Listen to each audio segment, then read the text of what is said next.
નમસ્કાર વિદ્યાર્થી મિત્રો, ગુજરાતી યુટ્યુબ ચેનલમાં આપ સૌનું સહૃદય હાર્દિક સ્વાગત છે. વિદ્યાર્થી મિત્રો, આજે આપણે ધોરણ 8 ગુજરાતી પ્રથમ ભાષામાં પાઠ નંબર 15 પહેલ વહેલું નિર્ણય આ પાઠનું વાંચન કરીશું, તેની સમજૂતી પ્રાપ્ત કરીશું, પ્રશ્નોના ઉત્તરની ચર્ચા કરીશું અને વ્યાકરણના મુદ્દાઓની ચર્ચા કરીશું. તો આપણે શરૂઆત કરીએ છીએ. પાઠ નંબર 15 પહેલ વહેલો નિર્ણય. આ પાઠના સર્જક છે ગિરીશ ગણાત્રા. ગિરીશ ગણાત્રા અમદાવાદમાં વસે છે.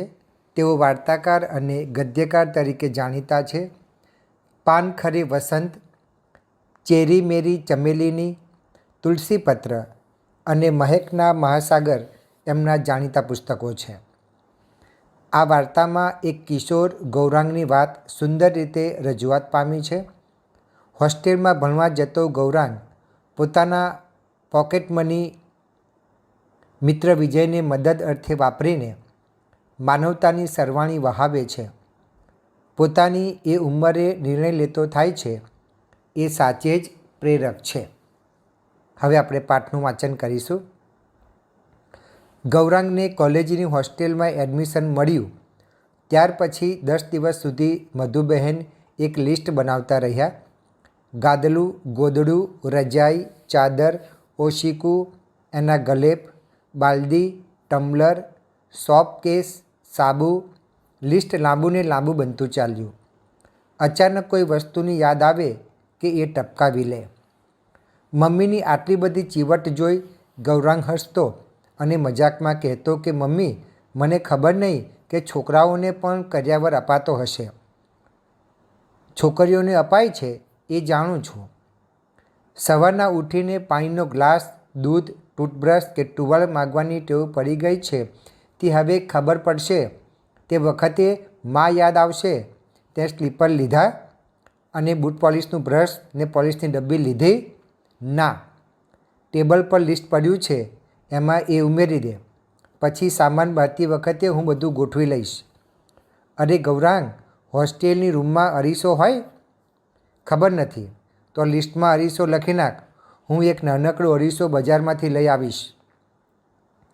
ગૌરાંગને બહાર ગામની કોલેજમાં કેમિકલ એન્જિનિયરિંગમાં એડમિશન મળ્યું ત્યારે તે ખૂબ રાજી થયો.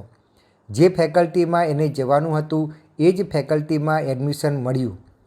થોડા ટકા વધારે આવ્યા હોત તો અહીંયા આ શહેરની કોલેજમાં જ એડમિશન મળી જાત. કાંઈ નહીં, કેમિકલ્સ એન્જિનિયરિંગમાં એને જવાની ઈચ્છા હતી તે ફળીભૂત તો થઈ. અને જ્યાં એડમિશન મળ્યું તે શહેર ઘેરથી ક્યાં ખૂબ દૂર છે. માંડ 70થી 75 કિલોમીટર દૂર. ટ્રેન બસમાં આવજા કરી શકાય પણ અપડાઉનમાં સમય ન વેડફાય એટલા માટે તો હોસ્ટેલમાં એડમિશન લીધું. રવિવારે કે રજાના દિવસે ઘેર આવી શકાય. હું એમ કહું છું, મધુબહેને પતિને કહ્યું, કે આપણે એક દિવસ ત્યાં જઈને હોસ્ટેલ વ્યવસ્થા જોઈ આવીએ તો? શું કામ? પતિએ કહ્યું, આપણી પસંદગીની રૂમ તો એ લોકો આપવાના નથી. કેમિકલ્સમાં ભણનારા કે ભણતા વિદ્યાર્થીઓ જોડે જ એને રૂમ ફાળવશે. ભલે, પણ તોય આપણે મૂકવા જઈશું ત્યારે હોસ્ટેલ, કોલેજના ક્લાસ, એની બેન્ચો, પાણીનો રૂમ બધુંય જોઈ લઈશું. એક આખો દિવસ ત્યાં ગાળીશું. મધુબહેન તે વખતે કાંઈ બોલ્યા નહીં, પણ પુત્રના એક મિત્રને પણ એ જ કોલેજમાં બીજી ફેકલ્ટીમાં એડમિશન મળ્યું હોવાથી એનો સંપર્ક સાધી બંને માતાઓએ કોલેજમાં જઈ આવી. ત્યાંથી પાછા આવી પછી લિસ્ટમાં હવે બીજી 2-4 ચીજો ઉમેરાઈ. ઘરનું ઘી, અથાણાની બોટલ, ખાખરાથી ભરેલો ડબ્બો અને આ બીજું ભાતું પતિ હિંમતભાઈ પાસે હતું. મધુબહેને પતિને કહ્યું, તો કોલેજની બાજુમાં જ એક બેંક છે. તને કઈ રીતે ખબર પડી? પડી. હવે હું કહું તે સાંભળો. આપણે ત્યાં ગૌરાંગના નામનું ખાતું ખોલાવી દઈએ. એના ખાતામાં 5,000 રૂપિયા જમા કરાવીએ. 5,000? હેમંતભાઈ બોલ્યા. એટલા બધા પૈસાનું શું કામ છે? શનિ રવિ તો તે અહીં આવતો જ રહેશે ને. આવે ત્યારે જરૂર હોય એટલા લઈ જાય. એ ખરું, પણ હવે ઘેરથી દૂર રહેવાનો છે. ન જાણે ક્યારે કોઈ વસ્તુની જરૂર પડવાની. પૈસા પાસે હોય તો કામ લાગે. તમે નહીં આપો તો હું મારી બચતમાંથી કાઢી આપીશ. સારું સારું. માને પિતા કરતાં પુત્રના ક્ષેમ કલ્યાણની વધુ ચિંતા હોય એવું સમજી હેમંતભાઈએ સંમતિ આપી. જે દિવસે કોલેજમાં રજિસ્ટ્રેશન કરાવવાનું હતું તે દિવસે વહેલી સવારે કારમાં સામાન ગોઠવી આખું કુટુંબ રવાના થયું. કોલેજના સત્તાવાળાઓએ ગૌરાંગને તથા બીજા 2 વિદ્યાર્થીઓને એક રૂમ ફાળવી. રૂમનો નંબર મળતા મધુબેન સામાન લઈને પહોંચી ગયા. હોસ્ટેલની રૂમમાં દરેક વિદ્યાર્થી માટે અલગ કપબોર્ડ હતા. મધુબેને એમાં ગૌરાંગનો બધો સામાન જાતે ગોઠવ્યો. પૂરા 1 કલાકની જહેમત પછી મધુબહેન પુત્રના પલંગને, એના ટેબલ ખુરશીને, કપબોર્ડને બરાબર ગોઠવ્યા અને પછી રૂમમાં એક નજર નાખી બોલી ઉઠ્યા, હાય હાય, કપડાં સૂકવાની દોરી તો ભૂલી ગયા, હવે શું કરશું? આ ગાદલા ગોદડા વીંટાળીને જે દોરી લાવ્યા તેનાથી કામ સરી જશે. હેમંતભાઈએ કહ્યું, ના, એ તો સિંદરી છે, એનાથી કપડાને પીળા પીળા ડાઘા પડી જાય, નાયલોનની દોરી જોઈએ. અને પછી ઘડિયાળ સામું જોઈ બોલ્યા, અહીં 9:30 વાગ્યે બેંક શરૂ થઈ જાય છે, ચાલો ગૌરાંગનું ખાતું ખોલાવી લઈએ. ગૌરાંગના ખાતામાં ₹5000 ભરીને એના હાથમાં ચેકબુક આપી કહ્યું, આને તાળા કૂચીમાં સંભાળીને રાખજે. આ એક શિખામણ સાથે અનેક શિખામણો આપી. વિયોગના આંસુ સારી મધુબેન હેમંતભાઈ ઘેર આવ્યા. એ પછી તો દરેક અઠવાડિયે ગૌરાંગ ઘેર આવતો ત્યારે મધુબહેન એની એટલી બધી સંભાળ રાખતા કે હેમંતભાઈ મજાકમાં પત્નીને કહેતા, મધુ, તને ગૌરાંગની કોલેજની બાજુમાં ઘર લઈ આપું. ગૌરાંગ ભણે ત્યાં સુધી તું અને ગૌરાંગ ત્યાં રહો. તમારી સલાહની મને જરૂર નથી. મધુબેન રોષમાં બોલી ઉઠતા, ત્યાં ગૌરાંગનું કોણ? અહીં આવે ત્યારે દીકરા માટે એટલું ન કરું? 16 વર્ષની ઉંમર પછી છોકરાઓએ ઘરની બહાર રમતા મેલી દેવા જોઈએ. આપણામાં કહેવત છે ને કે પારકી માં જ કાન વિધે. ગૌરાંગ હવે મોટો થયો, એને દુનિયાની, વિશ્વના વિદ્યાલયમાં જ શીખવા દો. સાચા ખોટા નિર્ણયો લેતા શીખશે. અનુભવથી જે શીખે એ સાચું ભણતર. ગૌરાંગ પાછો હોસ્ટેલમાં જતો ત્યારે મધુબહેન એના નાસ્તાના ડબ્બા, અઠવાડિયાના ખર્ચની રકમ પકડાવી દેતા. જોતજોતામાં 4 વર્ષ નીકળી ગયા. ગૌરાંગ ડિગ્રી લઈને હોસ્ટેલને સલામ કરી પાછો આવ્યો અને પિતાના ધંધામાં ઝંપલાવી દીધું. એક દિવસ બાપ દીકરો ડાઇનિંગ ટેબલ પર બેસી બેંક એકાઉન્ટ તપાસી રહ્યા હતા ત્યારે એમને અચાનક યાદ આવ્યું અને બોલી ઉઠ્યા, ગૌરાંગ, તું હોસ્ટેલમાં દાખલ થયો ત્યારે ત્યાંની બેંકમાં તારા નામે ₹5000 જમા કરાવેલા. એ એકાઉન્ટમાં કેટલું બેલેન્સ છે? ગૌરાંગ જવાબ આપતા ખચકાયો. તું દર અઠવાડિયે ઘેર આવતો ત્યારે મેસનું, કેન્ટીનનું કે ધોબીનું, દૂધવાળાના બિલ માટેના પૈસા ઘરેથી લઈ જતો. કોલેજ અને હોસ્ટેલની ફીના પૈસા પણ ઘરમાંથી જ અપાતા. એટલે માનું છું કે બેલેન્સ વ્યાજ સહિત આજે લગભગ ₹6000 હોવા જોઈએ. ખબર નથી કહીને ગૌરાંગ ઊભો થઈ ચાલતો થયો. વોટ ડુ યુ મીન કે ખબર નથી? હેમંતભાઈનું પુત્રનું ચાલ્યા જવું ન ગમ્યું એટલે તાડુકી ઉઠ્યા. હવે ધંધાની જવાબદારી સંભાળવાની છે એટલે હિસાબમાં ચોકસાઈ રાખવી જોઈએ. શું થયું એ પૈસાનું? જવાબ આપ્યા વિના ગૌરાંગ એના બેડરૂમમાં ચાલ્યો ગયો અને અંદરથી બારણું બંધ કરી દીધું. ગૌરાંગ ચાલ્યો ગયો એટલે હેમંતભાઈ વધુ ગરમ થયા. એ દિવસે એ ખૂબ ગરજ્યા. મધુબહેને પતિને જેમ તેમ શાંત કર્યા પણ હેમંતભાઈ ચોકસાઈ ભર્યા માણસ. એ આ રકમને ભૂલી ન શક્યા. સમય મળીએ એ ગૌરાંગને આ રકમનો હિસાબ આપવાનું કહેતા અને ગૌરાંગ એ ટાળતો. આટલી નાની રકમ માટે પિતા પુત્ર વચ્ચે વાત વધી જાય એ પહેલાં એક વખત મધુબહેને પુત્રનું માથું ખોળામાં લઈ એના માથે હાથ ફેરવતા પૂછ્યું, ગૌરાંગ, તું શા માટે પેલા એકાઉન્ટનો હિસાબ નથી આપતો? તને ખબર તો છે કે તારા પપ્પા કેટલા ચોકસાઈ ભર્યા છે. આ બંગલો, કાર, ફેક્ટરી એમને એમ નથી ઊભા થયા.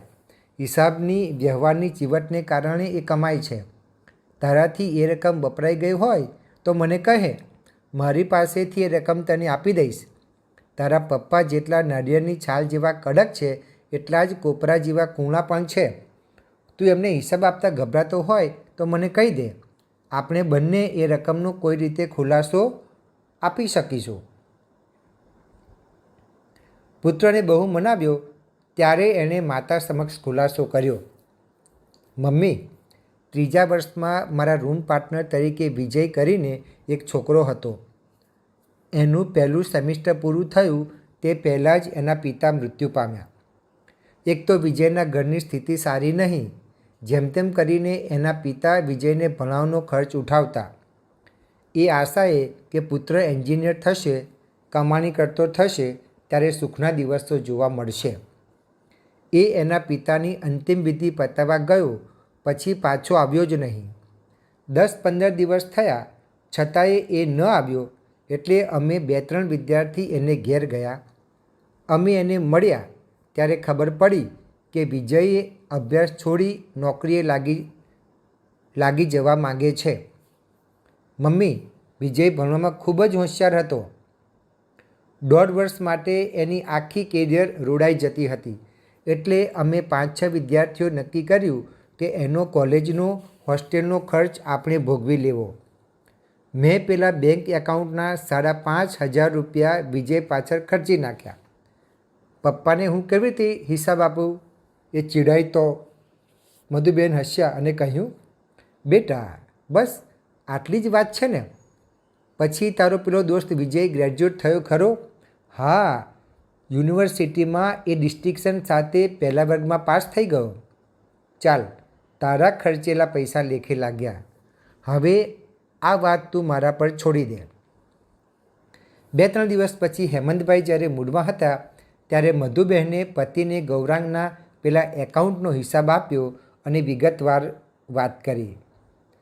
વાત સાંભળીને હેમંતભાઈ ખૂબ ખુશ થયા અને બોલી ઉઠ્યા, મારા છોકરાએ જે સારો નિર્ણય લીધો એનો મને આનંદ છે. એ છોકરો નિર્ણય કરતા તો શીખ્યો ને. ગૌરાંગ પાસે મારી જે અપેક્ષા હતી તે આ જ હતી. નિર્ણય લેતા શીખો. ખોટા નિર્ણય લેવા જાય તો એના અનુભવને ધ્યાનમાં રાખી બીજા નિર્ણય લો. બીજે દિવસે પિતા પુત્ર ઓફિસમાં બેઠા બેઠા કામ કરી રહ્યા હતા ત્યાં અચાનક હેમંતભાઈએ પૂછ્યું, પછી તારા પેલા દોસ્ત વિજયની નોકરી મળી ગઈ? ન મળી હોય તો મને કહે. એસોસિએટેડ કેમિકલ્સવાળાને એક સારા કેમિકલ એન્જિનિયરની જરૂર છે. વિદ્યાર્થી મિત્રો, અહીંયા જોયું ને બરાબર કે હોસ્ટેલમાં જતા દીકરાની મા કેટલી બધી કાળજી રાખે છે. એની નાની નાની દરેક બાબતની કાળજી રાખે છે અને હોસ્ટેલમાં મૂકી આવે છે. પછી ભારે હૃદયે પાછી આવે છે. એનો દીકરો દર અઠવાડિયે ઘરે આવતો હોય ત્યારે એના માટે નાસ્તા પણ બનાવીને આપે છે. પછી એ દીકરાને બેંકમાં ખાતું ખોલાવી અને એના ખાતામાં 5,000 રૂપિયા પણ મૂકી આપે છે. પછી એનું ભણવાનું પૂરું થતાં એક દિવસ એના પિતા એને પૂછે છે કે બેટા પેલા 5,000 રૂપિયા ક્યાં ગયા? ત્યારે એનો દીકરો જવાબ નથી આપી શકતો. પછી માતાએ પ્રેમથી એને પૂછ્યું ત્યારે માતાને કહ્યું કે એ પૈસા તો મેં મારા હોસ્ટેલના એક ગરીબ છોકરાની ફી ભરી દીધી છે. આ વાત માતાએ એના પિતાને કહી અને પિતા પણ ખુશ થયા. પિતા એ રીતે ખુશ થયા કે મારા દીકરાએ જે કંઈ નિર્ણય લીધો છે એ સારો અને સાચો યોગ્ય નિર્ણય લીધેલો છે. બરાબર. હવે વિદ્યાર્થી મિત્રો, આ પાઠ એ વર્ષા અંડરાધાર એ પુસ્તકમાંથી લેવામાં આવ્યો છે. હવે આપણે તેના શબ્દાર્થ પણ જોઈ લઈએ. એડમિશન એટલે પ્રવેશ, ચાદર એટલે ઓછાડ, બાલદી એટલે ડોલ, ગલેફ એટલે ગાદી તકિયા વગેરેની ખોળ, ચીવટ એટલે કાળજી, કરિયાવર એટલે પહેરામણી, ફેકલ્ટી એટલે વિદ્યાશાખા, ફળીભૂત એટલે સાર્થક, ક્ષેમ કલ્યાણ એટલે સુખ શાંતિ, સિંદરી એટલે કાથીની દોરડી, વિયોગ એટલે વિરહ અથવા જુદા પડવું તે, મેસ એટલે ભોજનાલય, તાડુકી ઉઠવું એટલે ગુસ્સામાં બરાડી ઉઠવું અને યુનિવર્સિટી એટલે વિદ્યાપીઠ અથવા તો વિશ્વવિદ્યાલય. હવે શબ્દ શું માટે એક શબ્દો આપવો જોઈએ. એમાં થોડા રૂની ઓઢવાની એક પ્રકારની ગોદડી એટલે રજાઈ. રૂઢિપ્રયોગ સુખના દિવસો જોવા એટલે જીવનમાં સુખ શાંતિ આવવી. કહેવત પારકી માં જ કાન વિધે એટલે બીજાના કબજામાં બાળક રહે પણ માવતરનું કહ્યું ન માને. હવે આપણે વિદ્યાર્થી મિત્રો વાતચીતના પ્રશ્નોના જવાબની ચર્ચા કરીએ. એમાં પ્રશ્ન નંબર 1, તમારે શાળામાં જવાનું હોય તે પહેલાં તમારી માતા શી તૈયારી કરે છે? તો જવાબ, મારે સવારે શાળામાં જવાનું હોય તે પહેલાં મારી માતા આ પ્રમાણે તૈયારી કરે છે. મને ઉઠાડી, મને બ્રશ કરવા મોકલી, મારા માટે દૂધ બનાવે છે. હું દૂધ પી લીધા પછી સ્નાનાદિ ક્રિયાઓ કરવા જાઉં ત્યારે એ મારો સ્કૂલ યુનિફોર્મ તૈયાર રાખે છે. તે મારા શાળાના વિરામ માટે નાસ્તો તૈયાર કરે છે. હું નાહીને તૈયાર થઈને આવું ત્યારે મારા માટે કેળા, સફરજન વગેરે ફળ કાપીને તથા ખજૂર નાસ્તામાં આપે છે. હું નાસ્તો કરી લઉં ત્યાં સુધીમાં તે મારા બૂટ સાફ કરીને મોજા બૂટ તૈયાર રાખે છે. આમ હું શાળા માટે તૈયાર થાઉં ત્યારે બધા કાર્યોમાં માતા મને મદદ કરે છે. પ્રશ્ન નંબર 2, તમારે શહેરની કોઈ હોસ્ટેલમાં જવાનું થાય તો તમને ગમે કેમ? જવાબ, મારે શહેરની કોઈ હોસ્ટેલમાં જવાનું થાય તો મને ખૂબ જ ગમે. ઘર અને શાળાના એક પ્રકારના ઢાંચામાંથી બહાર નીકળીએ તો શહેરની શાળા કે હોસ્ટેલમાં અલગ વાતાવરણ મળે. એ વાતાવરણ પણ ખાસ કરીને સામૂહિક જીવનના શિક્ષણને ધ્યાનમાં રાખીને હોય તેથી વિશેષ ઘડતર થાય. ઘરથી દૂર રહેવાના ગેરફાયદા કરતાં ફાયદા વિશેષ છે. તેથી પ્રશ્ન નંબર 3, ઘર અને હોસ્ટેલના જીવનમાં શો તફાવત જોવા મળે છે? તેનો જવાબ જોઈએ. ઘરનું જીવન, તો ઘરે માતા પિતા બધી જ જવાબદારીઓ સંભાળે છે. ઘરે માતાના હાથનું ગરમાગરમ અને મનપસંદ ભોજન મળે છે. ઘરે કુટુંબ સાથે આત્મીય વાતાવરણ હોય છે. ઘરે નિયમો અને સમયમાં થોડી છૂટછાટ મળે છે. ઘરના સભ્યો આપણને સુરક્ષા પૂરી પાડતા હોવાથી હોસ્ટેલની સરખામણીમાં સ્વાવલંબી બનવાનું, આત્મવિશ્વાસ અને સામાજિક કૌશલ્યો વિકસાવવાનું, નવા પડકારોનો સામનો કરતાં શીખવાનું ઓછું મળે છે. હવે હોસ્ટેલમાં બધું જાતે સંભાળવું પડે. કપડાં ધોવા, સમયસર ઉઠવું, અભ્યાસની જવાબદારી લેવી. હોસ્ટેલમાં મેસનું ભોજન લેવું પડે જે કદાચ પસંદગીનું ન પણ હોય. હોસ્ટેલમાં વિવિધ વિચારધારા અને સંસ્કૃતિના મિત્રો સાથે રહેવાનું થાય. હોસ્ટેલમાં ચુસ્ત નિયમો અને સમયપત્રક પાળવું પડે. હોસ્ટેલમાં ઘરની સરખામણીમાં સ્વાવલંબી બનવામાં, આત્મવિશ્વાસ અને સામાજિક કૌશલ્ય વિકસાવવામાં, નવા પડકારોનો સામનો કરતાં શીખવાનું ખૂબ મળે છે. આથી આપણો સારો વ્યક્તિત્વ વિકાસ થાય છે. પ્રશ્ન નંબર 4, તમે બેંકમાં ખાતું ખોલાવ્યું છે, શા માટે? જવાબ, હા, મેં પિતાની મદદથી બેંકમાં બચત ખાતું ખોલાવ્યું છે. મેં આ નિર્ણય લીધો કારણ કે મારા માતા પિતા મને દર મહિને પોકેટ મની આપે છે અને દાદા દાદી પણ દિવાળી અને જન્મદિવસ જેવા પ્રસંગોએ પૈસા આપે છે. આ બધા પૈસા હું પહેલાં મારી તિજોરીમાં રાખતો હતો પણ હવે સમજાયું કે બેંકમાં રાખવાથી ઘણા ફાયદા છે. જેમ કે મારા પૈસા સુરક્ષિત રહે છે. બેંક મને વ્યાજ આપે છે જેથી મારા પૈસા વધે છે. જરૂર પડે ત્યારે પૈસા ઉપાડી શકાય છે. વળી મારા શિક્ષકે કહ્યું કે નાનપણથી જ બચત કરવાની આદત પાડવી જોઈએ. આ બેંક ખાતું મને નાણાકીય જવાબદારી શીખવે છે અને ભવિષ્ય માટે બચત કરવામાં મદદ કરે છે. પ્રશ્ન નંબર 5, તમારે ઘરથી દૂર રહેવાનું થાય તો કઈ કઈ વસ્તુઓની જરૂર પડે? જવાબ, મારે ઘરથી દૂર રહેવાનું થાય તો મારે આ મુજબની વસ્તુઓની જરૂર પડે.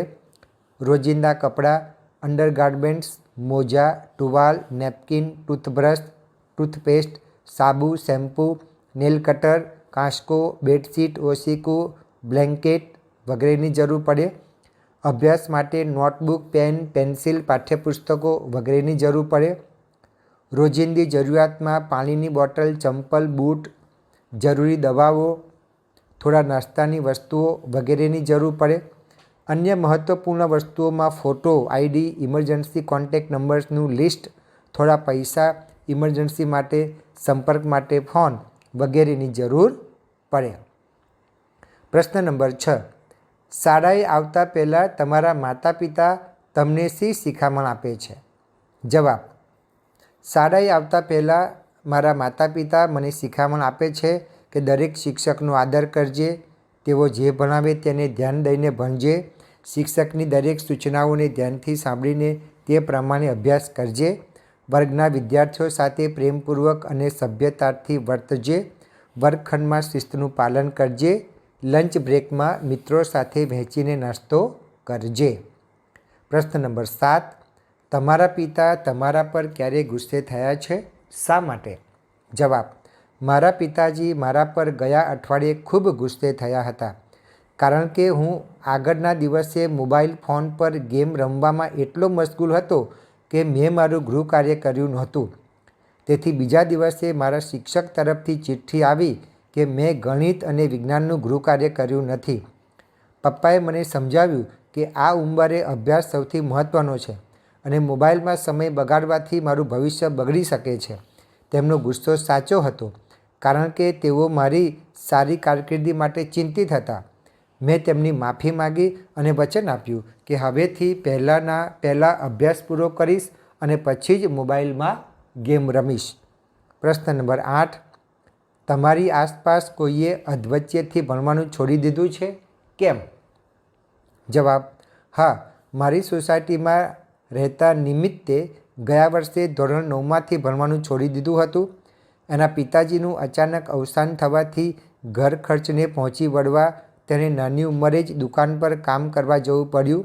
મને ખૂબ દુઃખ થાય છે કે તે ભણી ન શક્યો. હું માનું છું કે દરેક બાળકને ભણવાની તક મળવી જોઈએ. પ્રશ્ન નંબર 9. તમે તમારા મિત્રને ક્યારે મદદ કરો છો? શા માટે? જવાબ: હું મારા મિત્ર અમિતને ગણિત અને વિજ્ઞાનના દાખલા સમજાવવામાં મદદ કરું છું, કારણ કે મને આ વિષયો સારા આવડે છે. જ્યારે તે બીમાર પડે છે ત્યારે હું તેને નોટ્સ આપું છું. મિત્રોએ એકબીજાની મદદ કરવી જોઈએ એવું હું માનું છું. વળી જ્યારે મને અંગ્રેજીમાં મુશ્કેલી પડે ત્યારે અમિત મને મદદ કરે છે. પ્રશ્ન નંબર 10. તમે પૈસાની બચત કેવી રીતે કરશો? એ બચતનો તમે શો ઉપયોગ કરશો? જવાબ: મારા માતા પિતાએ મને એક ગુલ્લક આપ્યું છે. તેમાં હું મારી પોકેટ મનીના મળેલા પૈસામાંથી થોડા બચાવું છું. આ બચતથી હું મારા ઉચ્ચ અભ્યાસ માટે એક ટેબ્લેટ ખરીદવા માગું છું, જેથી ઓનલાઈન અભ્યાસ કરી શકું. વળી થોડા પૈસા હું ગરીબ વિદ્યાર્થીઓને અભ્યાસમાં મદદ માટે પણ વાપરવા માગું છું. હવે વિદ્યાર્થી મિત્રો, આપણે પ્રશ્ન નંબર 2 જોઈએ. પ્રશ્ન નંબર 2. કૌંસમાં આપેલા શબ્દોનું વર્ગીકરણ કરો અને તેમાં એકમને આધારે વધુ શબ્દો ઉમેરો કરો. તો વિદ્યાર્થી મિત્રો, અહીંયા બેંકને લગતા શબ્દો છે અને શિક્ષણને લગતા શબ્દો છે. તો પહેલાં આપણે બેંકને લગતા શબ્દો જોઈએ. બેંક, એકાઉન્ટ, ફોર્મ, ચેકબુક, બચત ખાતું, બેલેન્સ, પૈસા, એસોસિએટેડ.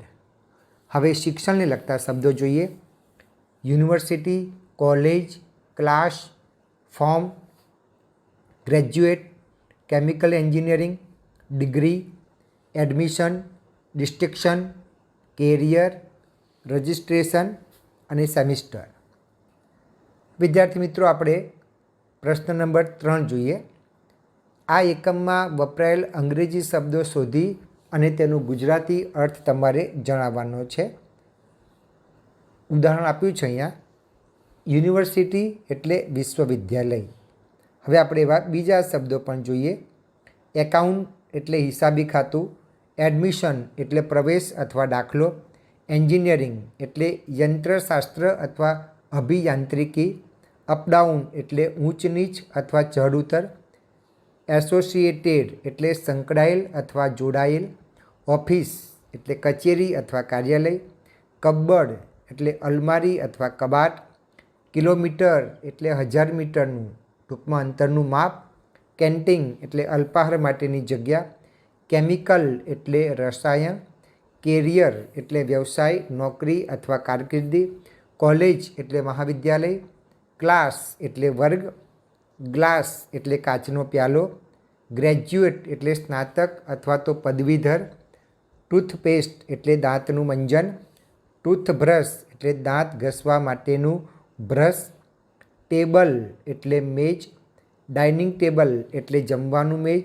ડિગ્રી એટલે પદવી, ડિસ્ટિંક્શન એટલે 70% ઉપરાંત ગુણ મેળવીને તે, નાયલોન એટલે કૃત્રિમ રેસો, નંબર અંક અથવા સંખ્યા, ફેક્ટરી એટલે કારખાનું, ફેકલ્ટી એટલે વિદ્યાશાખા, ફી એટલે શુલ્ક, બંગલો એટલે કોઠી અથવા એકલું વિશાળ મકાન, બિલ એટલે હિસાબની ચિઠ્ઠી, બૂટ પોલિશ એટલે જોડાને લગાવવાની પાલિશ કે તે લગાવવી તે, બેંક એટલે નાણાંનો વ્યવહાર કરવાની સગવડ આપતી પેઢી, બેન્ચ એટલે પાટલી, બેલેન્સ એટલે સમતોલન એટલે કે જમા રકમ, બોટલ એટલે કાચની બરણી, બેડરૂમ એટલે શયનખંડ અથવા સુવાનો ખંડ, મેસ એટલે ભોજનાલય, મૂડ એટલે મનોસ્થિતિ, રજિસ્ટ્રેશન એટલે નોંધણી, રૂમ પાર્ટનર એટલે ઓરડાનો સાથી,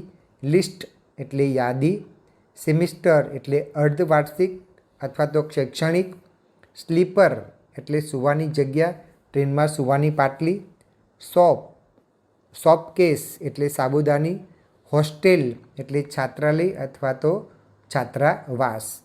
હવે વિદ્યાર્થી મિત્રો આપણે પ્રશ્ન નંબર 4 જોઈએ.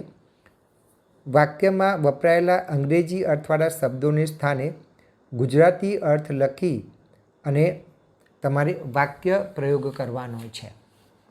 બરાબર, એ ખાસ યાદ રાખજો.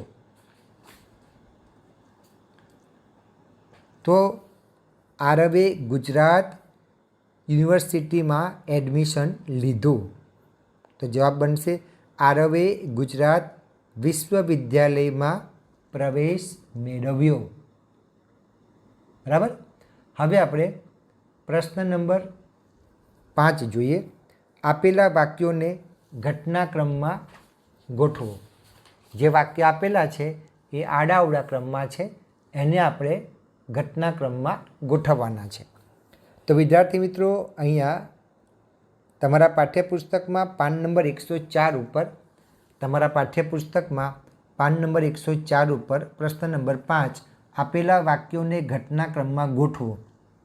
તો અહીંયા મેં ઘટનાક્રમ પ્રમાણે આગળ નંબર આપેલા છે, એ રીતે તમારે વાક્ય લખવાના છે.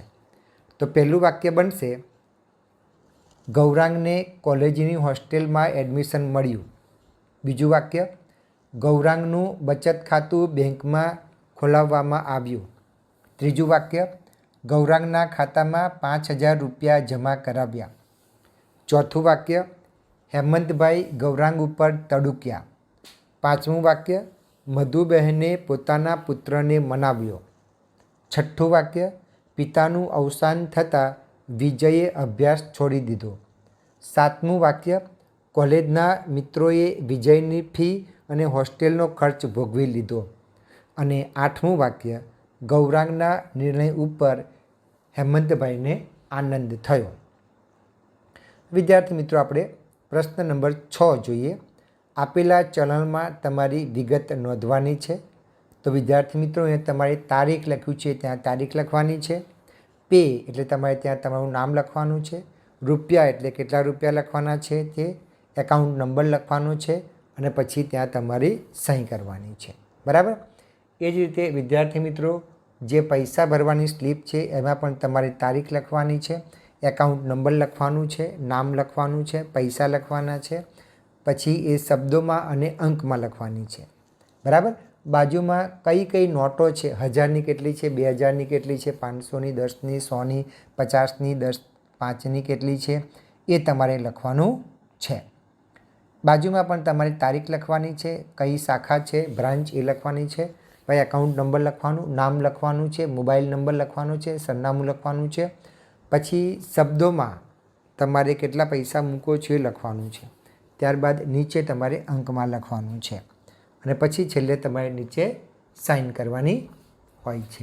એટલે વિદ્યાર્થી મિત્રો, આ બેંકનું ફોર્મ છે એ તમે તમારા ગુરુજીની મદદથી તમે ભરી શકો છો. તમે બેંકમાં જઈને પણ જાઓ તો પણ તમને ખ્યાલ આવશે. હવે વિદ્યાર્થી મિત્રો, આપણે પ્રશ્ન નંબર 7 જોઈએ. પ્રશ્ન નંબર 7 એમાં છે આપેલા શબ્દોને મોટેથી બોલો અને તમારા મિત્રોને શ્રુત લેખન કરાવો. બરાબર, તમારા મિત્રોને શું કરવાનું છે? શ્રુત લેખન એટલે કે સાંભળીને લખે તે. તો આપણે પહેલાં શબ્દ મોટેથી બોલીએ છીએ, તમારે લખવાનું છે. ઉદાહરણ આપ્યું છે અહીંયા: university, chemical branch, engineering, distinction, associated. બરાબર, આ રીતે શબ્દનું ઉચ્ચારણ કરવાનું છે. પછી તમારે તમારા મિત્રોને શ્રુત લેખન કરાવવાનું છે. શ્રુત લેખન એટલે એક વિદ્યાર્થી બોલે, બીજો વિદ્યાર્થીઓ બધા સાંભળી અને લખે. શ્રુત એટલે સાંભળવું, સાંભળીને શબ્દો લખવા તે, એને કહેવાય શ્રુત લેખન. વિદ્યાર્થી મિત્રો, આપણે પ્રશ્ન નંબર 8 જોઈએ. મધુબેન હોસ્ટેલ માટે જરૂરી સામાનની યાદી બનાવી છે. શબ્દ ચોરસમાંથી યાદી મુજબના શબ્દ શોધીને લખવાના છે. તો વિદ્યાર્થી મિત્રો, મેં શબ્દો અહીંયા શોધીને લખેલા છે, તમે જોઈ શકો છો. બૂટ પોલિશ, બ્રશ, ત્યારબાદ ઓશિકું, દોરી, ટમ્બલર, ચાદર, પોલિશની ડબ્બી, ઈજાર, ગ્લાસ, સ્લીપર, ચાવી, તાળું, ટૂથપેસ્ટ. બરાબર, આ રીતે વિદ્યાર્થી મિત્રો તમારે લખવાના છે, શબ્દ યાદી બનાવવાની છે. હવે આપણે પ્રશ્ન નંબર 9 જોઈએ. મા વિશેની કહેવત શોધો અને કહેવતોનો વિચાર વિસ્તાર કરો. ઉદાહરણ આપ્યું છે પારકી માચ કાન વિધે. તો અહીં આપણે જોઈએ,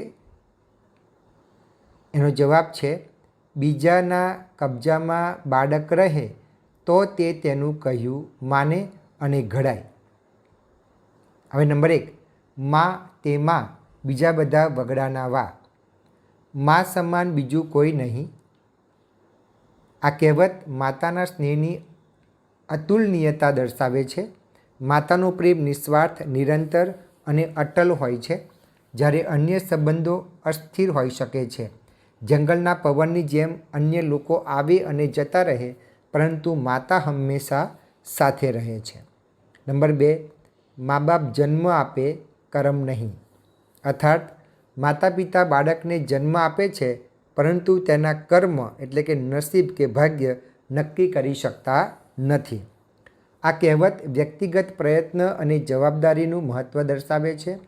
માતા પિતા બાળકને જીવન આપે છે, પરંતુ દરેક વ્યક્તિનું ભાગ્ય તેના પોતાના કર્મો અને પ્રયત્નો પર આધારિત હોય છે.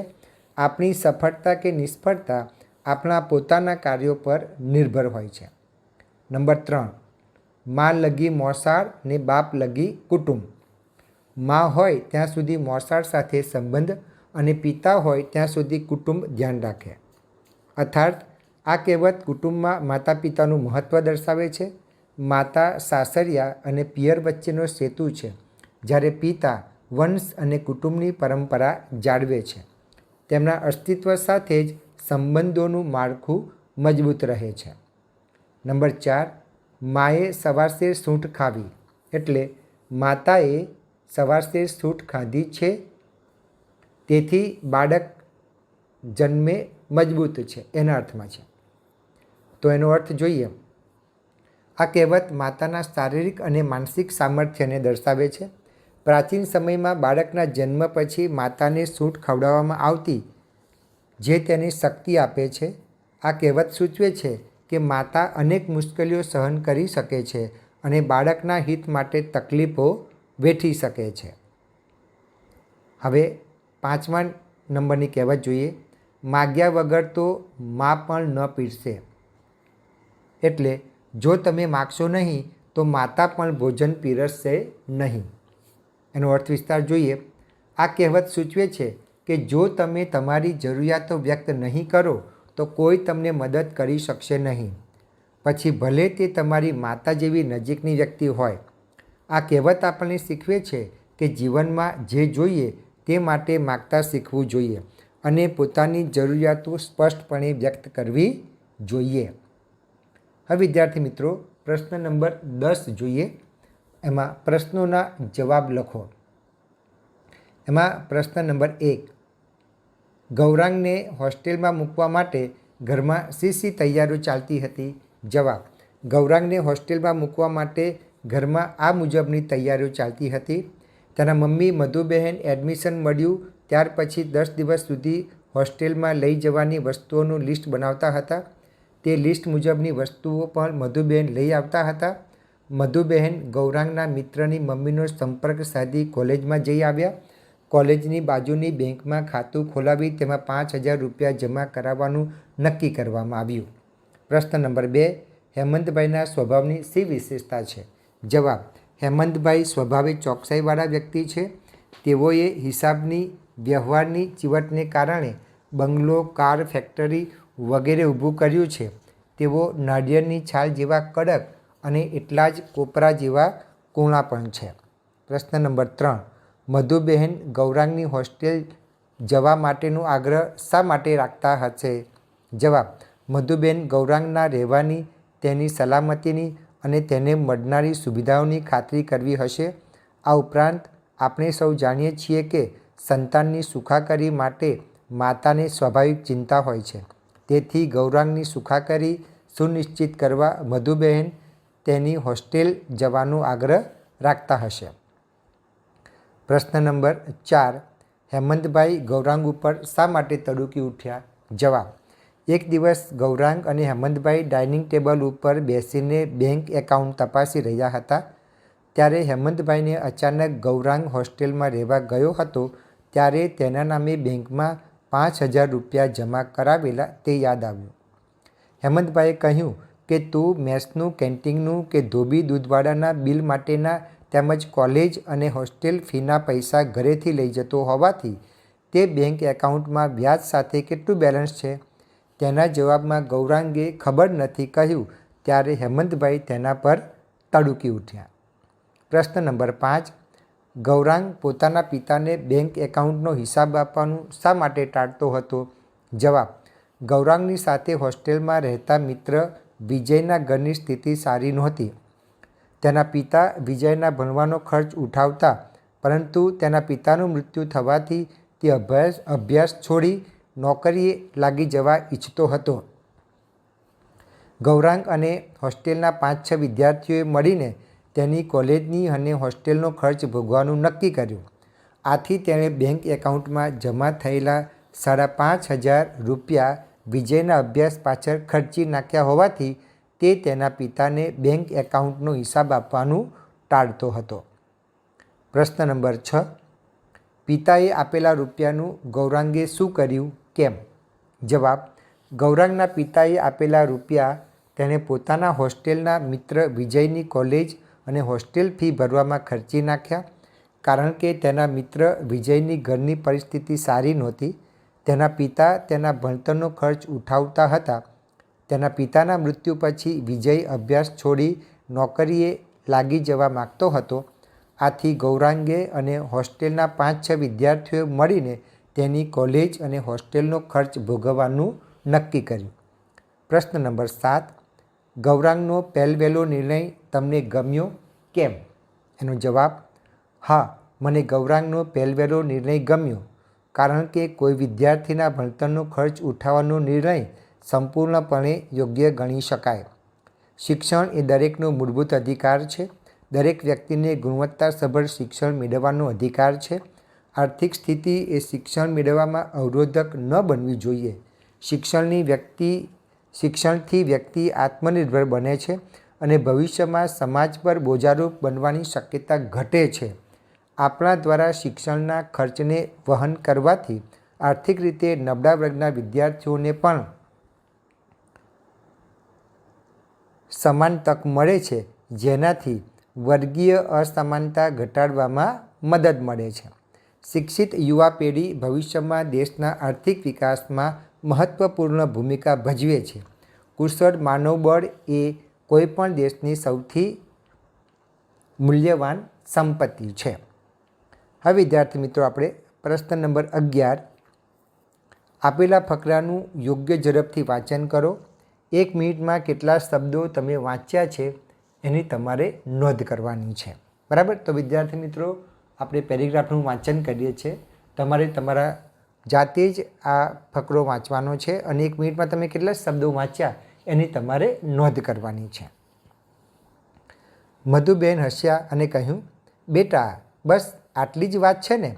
પછી તારા પેલા દોસ્ત વિજય ગ્રેજ્યુએટ થયો ખરો? હા, યુનિવર્સિટીમાં એ ડિસ્ટિંક્શન સાથે પહેલા વર્ગમાં પાસ થઈ ગયો. ચાલ, તારા ખર્ચેલા પૈસા લેખે લાગ્યા. હવે આ વાત તું મારા પર છોડી દે.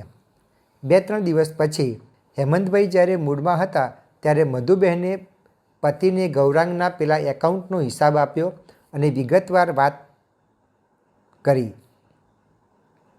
વાત સાંભળીને હેમંતભાઈ ખૂબ ખુશ થયા અને બોલી ઉઠ્યા, મારા છોકરાએ જે સારો નિર્ણય લીધો એનો મને આનંદ છે. એ છોકરો નિર્ણય કરતાં શીખ્યાનો. ગૌરાંગ પાસે મારી જે અપેક્ષા હતી તે આ જ હતી કે નિર્ણય લેતા શીખો. ખોટો નિર્ણય લેવા જાય તો એના અનુભવને ધ્યાનમાં રાખી બીજો નિર્ણય લો.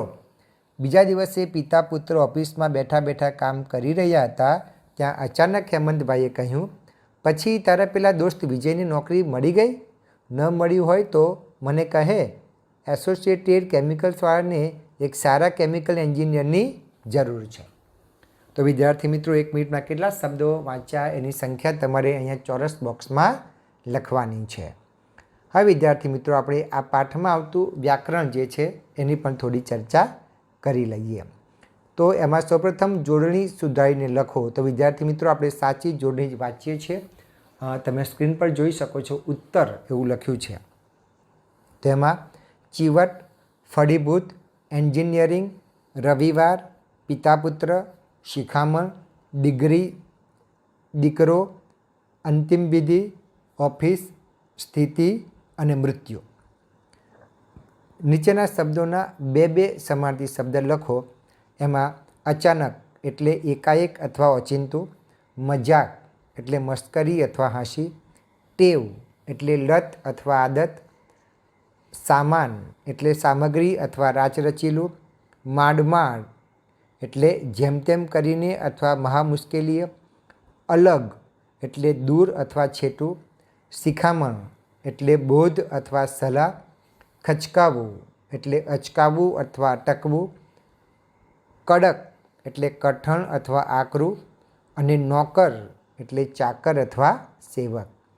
નીચેના શબ્દોના વિરુદ્ધાર્થી શબ્દ લખો.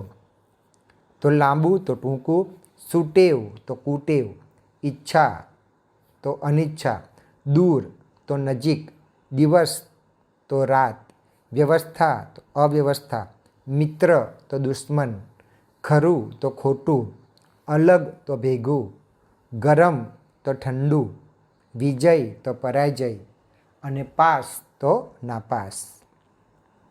નીચેના શબ્દ સમૂહ માટે એક શબ્દ લખો.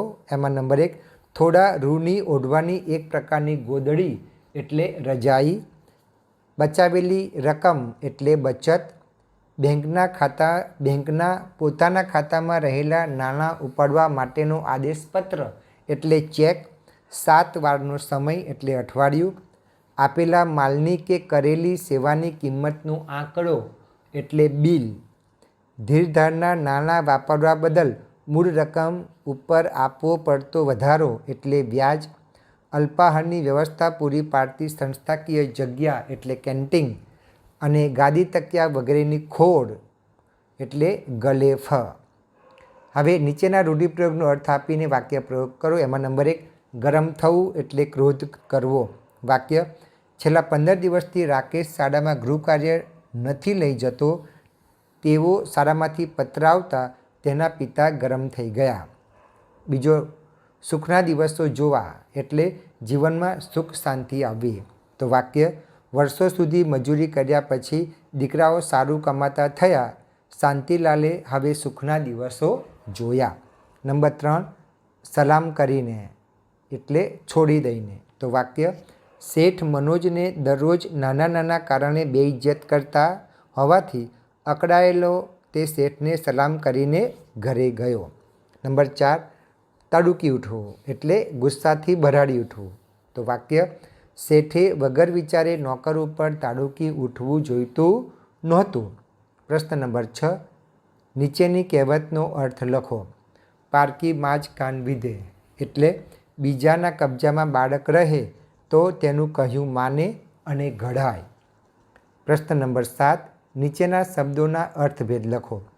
રવિ તમે દીર્ઘઈ કરો એટલે સૂર્ય, અને રવિ હસ્વઈ કરો એટલે વસંત ઋતુ કે ત્યારનો પાક. સારું એટલે માટે, અને સારું અનુસ્વાર મૂકો તમે, એનો અર્થ થાય સરસ અથવા તો ઠીક. ચિતા એટલે ચેહ, અને ચિંતા એટલે ફિકર. બરાબર, ચિંતા પર અનુસ્વાર મૂકેલું છે. સંભાળવું એટલે યાદ કરવું, અને સંભાળવું એટલે કાળજી લેવી. બરાબર, ર અને અળ વચ્ચે ભેદ છે.